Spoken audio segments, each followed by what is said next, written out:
Il faut souvent une étincelle pour qu'un conflit démarre. L'étincelle, la plupart du temps, c'est quoi? C'est la réorganisation des tournées? Souvent, c'est ça. Souvent, c'est la mise en place d'une nouvelle réorganisation qui supprime toujours plus d'emplois, qui détériore les conditions de travail. Effectivement, le courrier baisse, on ne peut pas nier ça, mais la sacoche du facteur, elle est toujours de plus en plus lourde. On lui rajoute des usagers, on lui rajoute du temps pour faire sa tournée.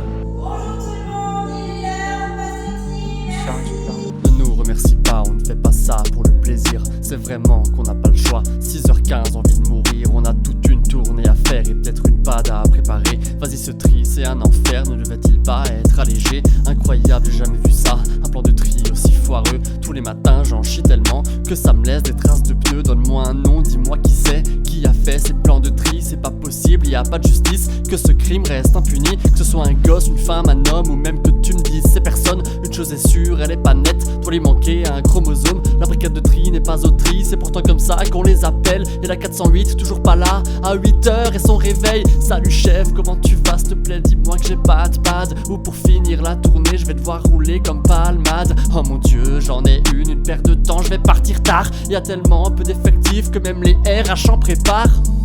On nous demande de faire du chiffre tout le temps, on nous demande de faire distribution de publicité, de surpublicité, les bulletins municipaux, on nous demande de faire tout le temps. On a beau expliquer qu'on n'est pas corvéable à merci et qu'on n'a plus assez de place d'ailleurs dans nos véhicules pour tout ce qu'on a à distribuer, c'est pas grave, faut le faire quand même. Et on n'a pas le choix de toute façon, on doit faire ce qu'on a à faire. Je suis pas votre pute pour vendre des timbres, je suis facteur, pas vendeur. Il vit dans sa hutte, le commercial, il peut sortir, ce sale branleur. On ne se sent pas écouté, vous prenez pas en compte ce qu'on vous propose. Tous les jours je transpire pour vous et vous me faites chier sur ma pause. Je me vois mal rien foutre 20 minutes et ne pas finir le boulot. Je préfère tracer, finir le taf et pouvoir souffler au dépôt. On dirait que ça ne vous fait rien de nous laisser bosser comme ça. Même pas d'excuses, un petit pardon, vas-y, y a même pas les petits pains. Comment voulez-vous qu'on se comprenne quand y a aucune reconnaissance? Moi je vois grandir ma haine, donne-moi un briquet et de l'essence. Que je crame tout ça, toutes vos idées avec votre orga désastreuse. Je me mets à ne plus faire mes 2P, votre connerie est contagieuse. On n'est pas vos rats de labo, juste là pour respecter vos chiffres.